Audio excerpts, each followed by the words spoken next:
বেহেশত তোমার মামুর বাড়ি, বেহেশত চাচার শ্বশুর বাড়ি। আল্লাহ বলেন ভাবতেছো আল্লাহকে ধোঁকা দিচ্ছে। ওয়াল্লাযীনা আমানু, প্রত্যেকটা মনে রাখেন, প্রতিটা নাফরমান, মুনাফিক, সুদখোর, ঘুষখোর, হারামখোর, মদখোর, জুয়াখোর, এরকম প্রত্যেকটা বেহায়া নারী, বেপর্দা নারী, প্রত্যেকটা যুবক যারা অসৎ চরিত্রের, এরা মনে করে প্রকৃত ঈমানদার যারা সেজদা করে, নামাজ পড়ে, হালাল খায়, বন্দেগী করে, এদেরকে সে মনে করে ধোঁকা দিচ্ছে। ওরা বুঝে রে বেকুব মানুষ, ইডি সিধা সাদা মানুষ, ইতান যদি বুঝলেও তো বুঝবে না। আল্লাহ বলে তুমি ভেবেছো আল্লাহকে ধোঁকা দিচ্ছ, তুমি ভেবেছো ঈমানদারকে ধোঁকা দিচ্ছ। ওয়ামা ইয়াখদাউনা ইল্লা আনফুসাহুম ওয়ামা ইয়াশউরুন। না রে নাফরমান, তুই মূলত তোর নিজেকে ধোঁকা দিচ্ছ, তুমি বুঝতেছো না। হাসরের ময়দানে দেখবা তুমি যাকে তুচ্ছ তাচ্ছিল্য করছিলা সেই মানুষটা হয়ে গেছে হাসরের ময়দানে বাদশা, আর যে নিজেকে চালাক মনে করছিলা নাফরমান, সে জাহান্নামের টুকরা। ফি কুলুবিহিম মারাদুন, আল্লাহ বলেন এই মুনাফিক যারা নাফরমানি করতে করতে নিজেকে চালাকি মনে করে, বুদ্ধিমান মনে করে, এটা তার একটা অন্তরের রোগ। আমি আল্লাহ ফাজাদাহুমুল্লাহু মারাদা, আমিও প্রতিনিয়ত তার এই নেফাকি দ্বিমুখী এই আচরণ, জবানে বলে মুসলমান, কর্মে ইসলামের কোনো চিহ্ন নাই, তো আমি আল্লাহ তার এই রোগ আরো বাড়ায় দিলাম। যা ঠিক আছে, ঠিক আছে, নামাজ পড়বা না, আচ্ছা অসুবিধা না, ভাত খাও, ভাত খাও, খানা আটকাইতাম না, নাফরমান খাও, ঘুম যাও, পেশাব পায়খানা করো, যৌন চাহিদা পূরণ করো, বাচ্চাও হইব, জিফুতো হইব, বাড়িও হইব, বিল্ডিং হইব, কিন্তু একদিন আমার বন্দিগি আর সেজদা না করার কারণে হাসরের ময়দানে এনে ফেরেশতা দিয়ে একটা লাথি দিয়ে জাহান্নামে ফেলে দেব। ওয়া নুসলিহি জাহান্নাম, ধাক্কা দিয়ে জাহান্নামে ফেলে দেব। অতএব একজন ব্যক্তি, আমি কিংবা আপনি, জওয়ান কিংবা বুড়ো, নারী কিংবা পুরুষ, কোন নাফরমান পাপী প্রিয় বন্ধু, প্রিয় বাপ, নিজেকে চালাক ভাইবেন না। আপনি বোকা, আমিও বোকা, আমিও বোকা, আপনিও বোকা, মানে গুনাহগার মাত্রই সে কি বোকা। ওমা ইয়াশউরুন, সে বুঝে না আর কি। আল্লাহ তাআলা বলেন ওয়ালাহুম আযাবুন আলীমুম বিমা কানু ইয়াকযিবুন। এই যে মুখে আর দিলের, জবানে বললা মুসলমান, কর্মে বুঝাই দিলা উল্টা, এই যে মিথ্যা আচরণ করলা, এটার জন্য মনে রেখো মুনাফিক, নাফরমান, তোমার জন্য হাসরের ময়দানে অপেক্ষা করছে অত্যন্ত ভয়ানক আযাব। তাহলে অলসতা, অবহেলা মুসলমানের জন্য কোনো সিফাত হইতে পারে না। কোরআন শরীফে আছে হযরত মুসা আলাইহিস সালাম এবং হারুন আলাইহিস সালাম, এই দুইজনকে আল্লাহ তাআলা ফেরাউনের কাছে পাঠাইছিলেন কালেমার দাওয়াত নিয়ে। তো এই কথাটা যখন আল্লাহ বলছে মুসা নবীকে এবং হারুন আলাইহিস সালামকে, তো কোরআন শরীফে আছে আল্লাহ ডাইরেক্ট বলছে ইযহাবা ইলা ফিরআউন, যাও তোমরা দুইজনই ফেরাউনের কাছে যাও, তাকে দাওয়াত দাও। ওয়ালা তানিয়া ফি যিকরি, সাবধান আমার শরণ, আমার বন্দিগি, আমার ইবাদত, আমার হুকুম পালনে কোন রকম অলসতা করো না। নবীদেরকে বলছে দোস্ত, নবীদেরকে বলছে, মুসা আলাইহিস সালামকে বলছে, হারুন আলাইহিস সালামকে বলছে, তুমি কে? আমাদের অবসরের সময় করি, সামনে যার লক্ষ কোটি কোটি বছরের অনন্তকালের সীমাহীন হিসাব ছাড়া যে আখিরাত যার সামনে, তার আবার অবসর কিসের? আমরা ছোটবেলায় ছাত্র জীবনে পড়ছি, আমাদের উস্তাদরা বলতেন আখিরাতের সবক, কবরের ফিকির, পরকালের কথা যার মুখস্থ হয়েছে, বুঝে আসছে, তার আবার ছুটি কিসের? जिसकी सबक याद हुई उसकी छुट्टी कैसे मिली। যার সবক মুখস্থ হইছে যে আমাকে মরতেই হবে, আমাকে হাসরের ময়দানে দাঁড়াইতেই হবে, আমাকে আল্লাহর মুখোমুখি দাঁড়াইতে হবে, আমারে বিচারের মুখোমুখি হইতে হবে, তার আবার ছুটি কিসের? পাকিস্তানের একজন বড় বুজুর্গ আছেন হযরত মাওলানা জুলফিকার আহমদ নকশবন্দি দামাত বারাকাতুহুমুল আলিয়া, বিশ্ববিখ্যাত বুজুর্গ। হুজুর বলছেন এক মুমিনের জীবনের তিন অংশ। মুমিন দুনিয়া পুরা হায়াত মেহনত করবে, কবরে অল্প কিছুদিনের জন্য বিশ্রাম করবে, জান্নাতে অনন্তকালের জন্য আরাম করবে। বাহ, এক কথা কোটি কথার চাইতে দাম। কি বল? মেহনত করবে কোথায়? দুনিয়া। বিশ্রাম করবে কোথায়? কবরে। আরাম করবে কোথায়? মুমিনের দুনিয়া মেহনত, মুমিনের কবর বিশ্রাম কিছুক্ষণ, ওয়েটিং রুম। আর আখিরাত হলো জান্নাত, হলো অনন্তকালীন আরাম। আমার প্রিয় ছেলেরা, বাবারা, ভাইরা, বন্ধুরা সবাই মিলে ফিকির করে, হায়াত একবারই, হাসলেও মরে যাবেন, কাঁদলেও মরে যাবেন, সুখে থাকলেও মরে যাবেন, দুঃখে থাকলেও মরে যাবেন। অট্টালিকার মানুষটাও মরে যাবে, কুড়ে ঘরের লোকটাও মরে যাবে। অনিবার্য এক বাস্তবতা মৃত্যু, চিরন্তন এক সত্য মৃত্যু। এই হাজারো বছর যাবত এই পৃথিবীতে যত মানুষ আসছে, মৃত্যু তাদের প্রত্যেককে কবরে নিয়ে গেছে। তাইলে সবাই যেহেতু চলে গেছে, পূর্বপুরুষের সব যেহেতু চলে গেছে, দোস্ত আমাকে তোমাকেও যেতেই হবে। তাহলে যেই সত্যকে অস্বীকার করা, অ্যাভয়েড করা, যেই সত্যকে পাশ কাটাবার কোনো সিস্টেম নাই, সেটা গ্রহণ করা এবং তার জন্য প্রস্তুতি নেওয়া, এটাই একমাত্র বুদ্ধিমানের পরিচয়। আমি যেহেতু মৃত্যুর থেকে বাঁচতেই পারবো না, কোনো সিস্টেম নাই, না সরকারি দল, না বিরোধী দল, না অন্তর্বর্তী সরকার, কারো মাধ্যম দৈরাই, কোন লোক দিয়েই আমি যেহেতু বাঁচতেই পারবো না, তাহলে যে সত্য আমাকে গ্রহণ করতেই হবে, যেই বাস্তবতার মুখোমুখি আমাকে হতেই হবে, প্রিয় বাপ আমার, তার জন্য প্রস্তুতি নেওয়া, মৌতের প্রস্তুতি, আখিরাতের প্রস্তুতি। খোদার কসম, আল্লাহর নবী সাল্লাল্লাহু আলাইহি সাল্লাম বলছে, ওই ব্যক্তি বুদ্ধিমান, আর বাকিরা সব বোকা, যে জানে এখানে সে থাকবে না।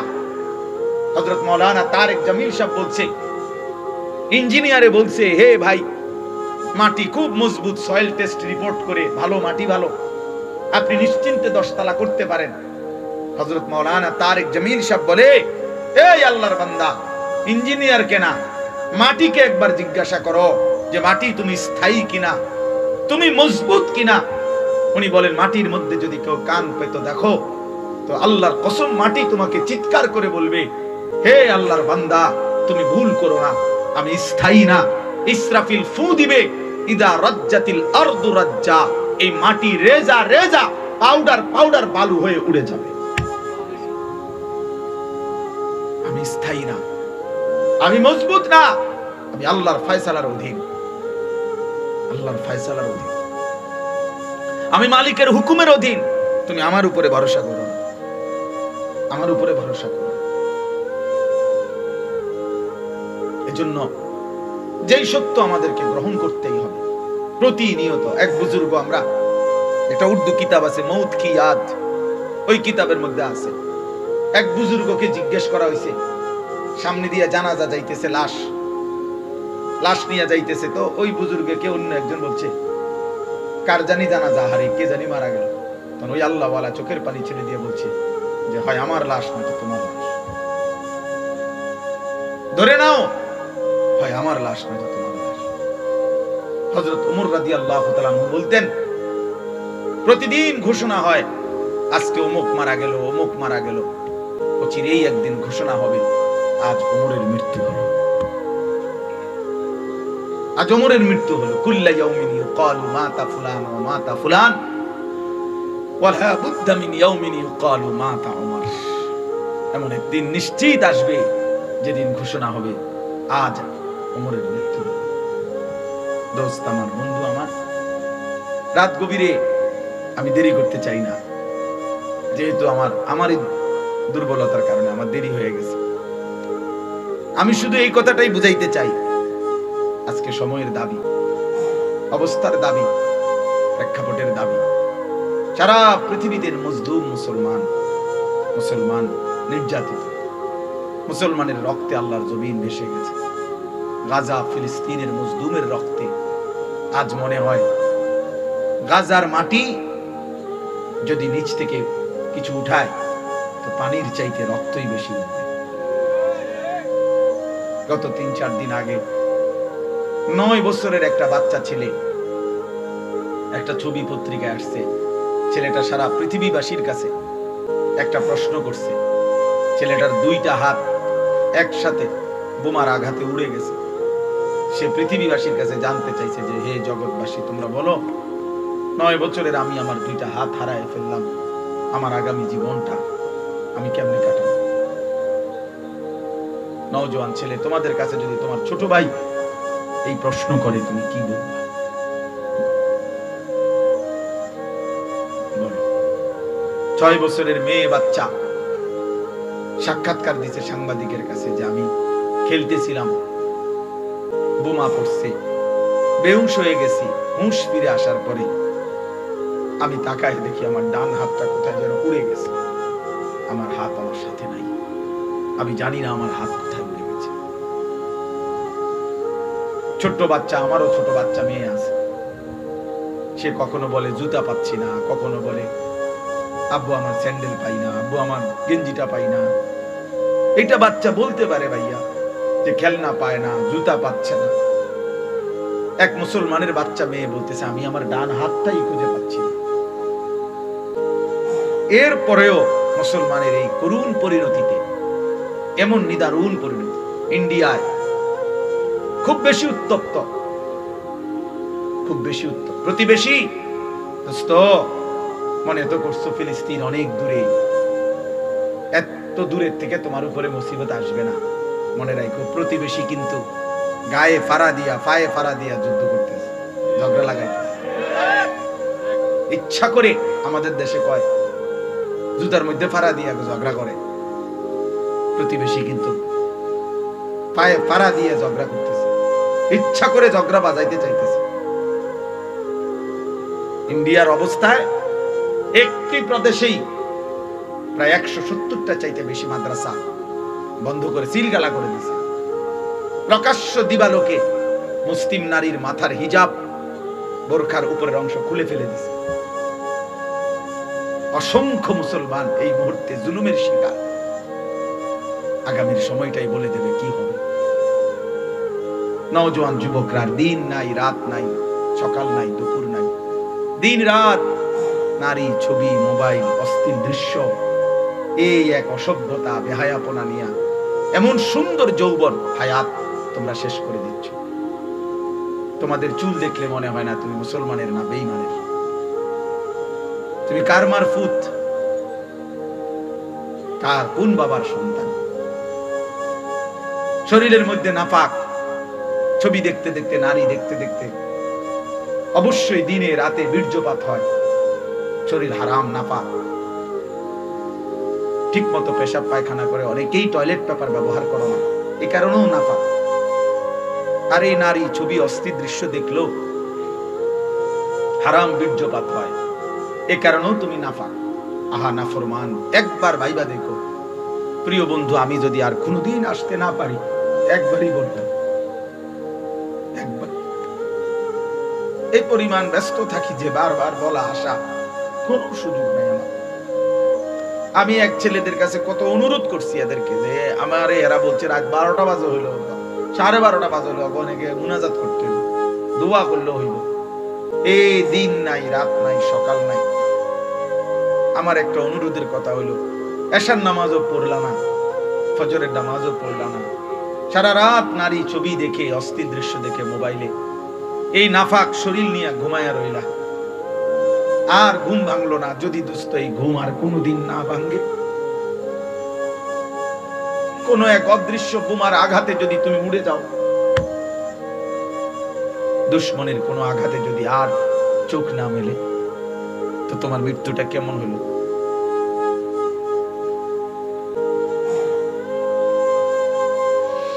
তোমার মরণ কেমন হলো? তোমরা কিশোর জওয়ান যদি তোমরা না ফিরো, তো মজলুমের আহাজারিতে সাড়া দিবে কি? অসহায় নারী, অসহায় শিশু, অসহায় বাচ্চার জন্য আশ্রয় দিবে কে? ওমা লাকুম লা তুকাতিলুনা ফি সাবিলিল্লাহ ওয়াল মুস্তাদাফিনা মিনার রিজালি ওয়ান নিসাই ওয়াল বিলদানিল্লাযিনা ইয়াকুলুন। আল্লাহ বলে দুর্বল শিশু, নারী, বৃদ্ধরা চিৎকার করছে আর বলছে রব্বানা আখরিজনা মিন হাদিহিল ক্বরিয়াতিজ যালিমি আহলুহা, আয়ে মাওলা জালেমের এই জমিন থেকে আমাদেরকে বের করে নেন, আমরা আর পারছি না মাওলা। কারো হাত নাই, কারো পা নাই, কারো মা নাই, কারো বাবা নাই, কারো স্বামী নাই, কারো সন্তান নাই, আমরা আর পারছি না মাওলা। ওয়াজআল লানা মিন লাদুনকা ওয়ালিয়্যা ওয়াজআল লানা মিন লাদুনকা নাসীরা। আল্লাহ বলে, মজলুম চিৎকার করে আল্লাহকে বলে, আয় মাওলা, আপনি আপনার পক্ষ থেকে আমাদের জন্য অভিভাবক পাঠান, আমাদের জন্য সাহায্যকারী পাঠান। তো তুমি যুবক যদি ঈমানের সাহায্যকারী না হও, মজলুমের সহায়তায় যদি তোমরা নওজোয়ান না দাঁড়াও, তো আগামীর যুদ্ধ করবে কে? ইসলামের জন্য লড়বে কে? ইমাম মাহদীর পক্ষে লড়বে কে? দাজ্জালের বিরুদ্ধে লড়বে কে? এই পৃথিবীর ইহুদি বেঈমানদের বিরুদ্ধে লড়বে কে? বলো নওজোয়ান, এই চুল নিয়ে কেমনে যুদ্ধ করবা? এই নাপাক শরীর নিয়ে কেমনে যুদ্ধ করবা? একটা সিজদা দিতে মন চায় না যার, সে খুন দিবা কেমনে, রক্ত দিবা কেমনে? মালিককে যে নামাজের সিজদা দিতে মন চায় না, আরে গাদ্দার নাফরমান, তুই কেমনে জীবন দিবি? তুই তো প্রথম ধাক্কাতেই তুই দাজ্জালের হাতে হেরে যাবি বেটা, দাজ্জালের হাতে হেরে যাবি ছেলে।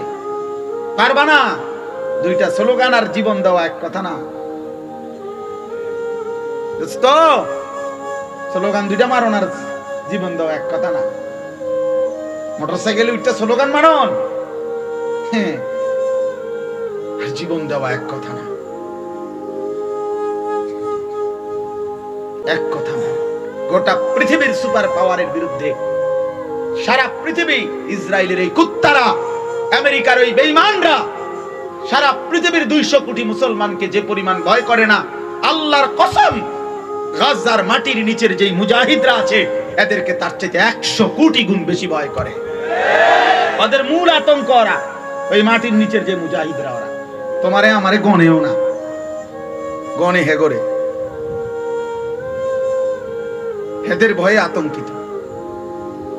ওরা বের হবে ইনশাআল্লাহ, ফিলিস্তিনের বিজয় হবে ইনশাআল্লাহ, ইসরায়েলের বেঈমান হারবে ইনশাআল্লাহ। আল্লাহর কোরআন সাক্ষী, এই আসমান জমিন যদি টিকে থাকে তো মুমিনের বিজয় হবে অবশ্যই, অবশ্যই। সারা পৃথিবীতে ইসলামের বিজয় হবে এবং সারা পৃথিবী ব্যাপী দোস্ত আগামীর যুদ্ধটা হবে ঈমান আর কুফরের যুদ্ধ। সেদিন তুমি যদি, আল্লাহ যদি তোমারে না নেয়, মাহাদির পক্ষে যদি তোমারে কবুল না করে, তো তুমি বুঝি এই শুধু নারী, মদ, জুয়া, নাটক, সিনেমা, এই বন, বিড়ি, চা, সিগারেট, ভাত, তরকারি এনে শেষ করে দিলা জীবনটা। আস্তাগফিরুল্লাহ, আস্তাগফিরুল্লাহ। তাহলে এই জীবনের সাথে নাফরমানের জীবনের পার্থক্য কি? আমার কথা শেষ। আমি এই কথাটাই বুঝাইতে চাই, আমরা যেন আমাদের জবান, আমাদের দিল, আমাদের সারা দেহ, অঙ্গ প্রত্যঙ্গ দিয়ে আমরা যেন ঈমানকে প্রমাণ করি। আমি মুমিন, এটা আমার দিলেও মুমিন, আমার জবানেও মুমিন, আমার সারা অঙ্গেও আমি মুমিন। আর নাই তো মুনাফিক, আর নাই তো সে মুনাফিক। তোমাকে প্রমাণ করতে হবে, বাবাদেরকেও, মাদেরকেও, বোনদেরকেও। বিশ্বাস করেন, শুধুমাত্র একজন বক্তা হিসাবে চিৎকার করে গেলাম এটা না, আগামীর সমস্যাটা আরো বড় হয়ে দাঁড়াবে। সারা পৃথিবীতেই সাইরেন বাজতেছে, সারা পৃথিবীতেই ঝড়ের পূর্বাভাস, সারা বিশ্বব্যাপী যুদ্ধ হবে, আবার ওয়ার্ল্ড ওয়ার হবে, আবার বিশ্বযুদ্ধ হবে। এবারের যুদ্ধ হবে মুমিন আর বেঈমানের যুদ্ধ। কেউ দাজ্জালের পক্ষে, কেউ মাহদীর পক্ষে। দেখার বিষয় হলো তুমি টিকবা কিনা, আমি টিকবো কিনা, আমারে আল্লাহ নিবে কিনা, আমারে আল্লাহর জন্য কবুল করবে কিনা, এটা দেখার বিষয়। আমি যদি নাফরমানির জিন্দেগি হয়ে মরে যাই, আমি যদি আল্লাহর অবাধ্য মুনাফিকের খাতায় মরে যাই দোস্ত, তো আমার ঠিকানা তো জাহান্নামের সর্বনিকৃষ্ট স্থান, ফিদ্দারকিল আসফাল। এই আয়াত তিনটার এটাই অর্থ। আল্লাহ তাআলা বলছেন, মুনাফিকের পরিচয় বলছেন, ওয়ামিনান নাসি মান ইয়াকুলু আমান্না বিল্লাহি ওয়াল ইয়াউমিল আখির। এই শেষ কথা শুনেন, আল্লাহ বলে বহু মানুষ আছে এমন যারা মুখে বলে আমান্না বিল্লাহ, আমি আল্লাহরে মানি, ওয়াল ইয়াউমিল আখির, আখিরাতকে মানি। আল্লাহ বলেন আমি আল্লাহ বললাম, ওই বেঈমান, ওমা হুম বিমুমিনিন, এরা মুমিন না, এরা মুমিন। আল্লাহ বলছে, আল্লাহ যদি কাউরে ঈমান প্রত্যাখ্যান করে, তোমার ঈমান গ্রহণ করবে কি? কথা বলেন না, কে গ্রহণ করবে? ওয়ামিনান নাসি মান ইয়াকুলু আমান্না বিল্লাহি ওয়া বিল ইয়াউমিল আখির। সে বলতেছে আমি আল্লাহরে মানি, আল্লাহ কয় না। সে বলতেছে আমি আখিরাতকে মানি, আল্লাহ কয় না, না তুই মুনাফিক। আমা হুম বিমুমিনিন। আল্লাহ বলে তার কলিজা আমি জানি, তার দিল আমি জানি, তার চেহারায়, সুরতে, চলনে, বলনে, আচরণে, উচ্চারণে, লেনদেনে কোনো কিছুতেই ইসলামের বিধানকে সে পরোয়াই করে না, তোয়াক্কাই করে না, ভাল্লাই লাগে না। এর কাছে নাফরমানের কাছে সব ভাল লাগে, শুধু সেজদা দিতে ভাল লাগে না। কোরআনুল কারীমের মধ্যে আল্লাহ বলছেন, মুনাফিকের চিহ্ন বলছেন, ওয়া ইযা কামু ইলাস সালাতি কামু কুসালা। সরাসরি কোরআন শরীফে আছে। আল্লাহ বলছে মুনাফিক কারা? যারা নামাজ অলসতার সাথে আদায় করে, অলস, নামাজের ব্যাপারে অলস, কুসালা। এই মুনাফিক, এই মুনাফিক বেটা, মুনাফিক। ইউখাদিউন আল্লাহ ওয়াল্লাযীনা আমানু। আল্লাহ বলে প্রত্যেকটা নাফরমান মুনাফিক কৌশল করে, সে মনে মনে ভাবে আমি আল্লাহরে ধোঁকা দিচ্ছি। আল্লাহ বুঝতো না, আল্লাহ তো মনে ফেরেশতার কাছে কইবো আইডি কার্ড চাইয়া ব্যস্ত দিয়া লাও। হ্যাঁ, সবাই কি নিয়ে নাও আইডি কার্ড নিয়ে, এত মানুষ ঝামেলা অনেক হাসরের ময়দান, যার যার ভোটার আইডি কার্ড চাইয়া ব্যস্ত দিয়ে লাও না। ব্যস্ত তোমার মামুর বাড়ি, ব্যস্ত শাশার শ্বশুর বাড়ি। আল্লাহ বলেন ভাবতেছো আল্লাহকে ধোঁকা দিচ্ছে। ওয়াল্লাযীনা আমানু, প্রত্যেকটা মনে রাখেন, প্রতিটা নাফরমান, মুনাফিক, সুদখোর, ঘুষখোর, হারামখোর, মদখোর, জুয়াখোর, এরকম প্রত্যেকটা বেহায়া নারী, বেপর্দা নারী, প্রত্যেকটা যুবক যারা অসৎ চরিত্রের, এরা মনে করে প্রকৃত ইমানদার যারা সেজদা করে, নামাজ পড়ে, হালাল খায়, বন্দেগী করে, এদেরকে সে মনে করে ধোঁকা দিচ্ছে। ওরা বুঝে রে বেকুব মানুষ, ইডি সিধা সাদা মানুষ, ইতান যদি বুঝলেও তো বুঝবে না। আল্লাহ বলে তুমি ভেবেছো আল্লাহকে ধোঁকা দিচ্ছ, তুমি ভেবেছো ইমানদারকে ধোঁকা দিচ্ছ। ওয়ামা ইয়াখদাউনা ইল্লা আনফুসাহুম ওয়ামা ইয়াশউরুন। না রে নাফরমান, তুই মূলত তোর নিজেকে ধোঁকা দিচ্ছ, তুমি বুঝতেছো না। হাসরের ময়দানে দেখবা তুমি যাকে তুচ্ছ তাচ্ছিল্য করছিলা সেই মানুষটা হয়ে গেছে হাসরের ময়দানে বাদশা, আর যে নিজেকে চালাক মনে করছিলা নাফরমান, সে জাহান্নামের টুকরা। ফি কুলুবিহিম মারাদুন। আল্লাহ বলেন এই মুনাফিক যারা নাফরমানি করতে করতে নিজেকে চালাকি মনে করে, বুদ্ধিমান মনে করে, এটা তার একটা অন্তরের রোগ। আমি আল্লাহ ফাজাদাহুমুল্লাহু মারাদা, আমিও প্রতিনিয়ত তার এই নেফাকি, দ্বিমুখী এই আচরণ, জবানে বলে মুসলমান, কর্মে ইসলামের কোনো চিহ্ন নাই, তো আমি আল্লাহ তার এই রোগ আরো বাড়ায় দিলাম। যা ঠিক আছে, ঠিক আছে, নামাজ পড়বা না, আচ্ছা অসুবিধা না, ভাত খাও, ভাত খাও, খানা আটকাইতাম না, নাফরমান খাও, ঘুম যাও, পেশাব পায়খানা করো, যৌন চাহিদা পূরণ করো, বাচ্চাও হইব, জিফুত হইব, বাড়িও হইব, বিল্ডিং হইব, কিন্তু একদিন আমার বন্দিগি আর সেজদা না করার কারণে হাসরের ময়দানে এনে ফেরেশতা দিয়ে একটা লাথি দিয়ে জাহান্নামে ফেলে দেব। ওয়া নুসলিহি জাহান্নাম, ধাক্কা দিয়ে জাহান্নামে ফেলে দেব। অতএব একজন ব্যক্তি, আমি কিংবা আপনি, জওয়ান কিংবা বুড়ো, নারী কিংবা পুরুষ, কোন নাফরমান পাপী, প্রিয় বন্ধু, প্রিয় বাপ, নিজেকে চালাক ভাইবেন না। আপনি বোকা, আমিও বোকা, আমিও বোকা, আপনিও বোকা, মানে গুনাহগার মাত্রই সে কি বোকা। আমা ইয়াশউরুন, সে বুঝে না আর কি। আল্লাহ তাআলা বলেন ওয়ালাহুম আযাবুন আলীমুম বিমা কানু ইয়াকযিবুন। এই যে মুখে আর দিলের, জবানে বললা মুসলমান, কর্মে বুঝাই দিলা উল্টা, এই যে মিথ্যা আচরণ করলা, এটার জন্য মনে রেখো মুনাফিক, নাফরমান, তোমার জন্য হাসরের ময়দানে অপেক্ষা করছে অত্যন্ত ভয়ানক আযাব। অতএব আজকের এই রাত গভীরে আমি মেহেরবানি করে অনুরোধ করছি, কষ্ট করছেন সবাই, প্রিয় ছেলেরা আমার, ইসলামের জন্য তুমি কিছু করো, আল্লাহর দ্বীনের জন্য তুমি ভাবো, তুমি সেজদা করো, ইনশাআল্লাহ তোমার সেজদার মধ্যে আগামী দিনের ইসলামের পতাকা উড়বে ইনশাআল্লাহ। তোমার চোখের পানিতে ইনশাআল্লাহ আগামী দিনে মজদুমের বিজয় হবে। এজন্য আমরা প্রত্যেকে আজকে নিয়ত করি, আমরা আল্লাহর দিকেই ফিরবো, নামাজ, বন্দেগী, হালালের উপরে চলবো, ঠিক আছে ইনশাআল্লাহ? বলেন ইনশাআল্লাহ। আমার একটা শেষ কথা হলো, যদি কোনোদিন শুনেন যে ফিলিস্তিনের মধ্যে, গাজার মধ্যে আর একজন মুসলমানও বেঁচে নাই, তারপর আল্লাহর কসম, কসম খোদার, সেদিনও বিশ্বাস রাখেন বিজয় ফিলিস্তিনের হবে, বিজয় মুসলমানের হবেই হবে। কিভাবে হবে সেটা আল্লাহ দেখাবেন ইনশাআল্লাহ। নমরুদ কারুনকে যিনি, ফেরাউন সাদ্দাতকে যিনি ধ্বংস করেছেন, সেই মালিক আজও আছে, আছে কিনা বলেন না কেন? অতএব ফিলিস্তিন জিতবে।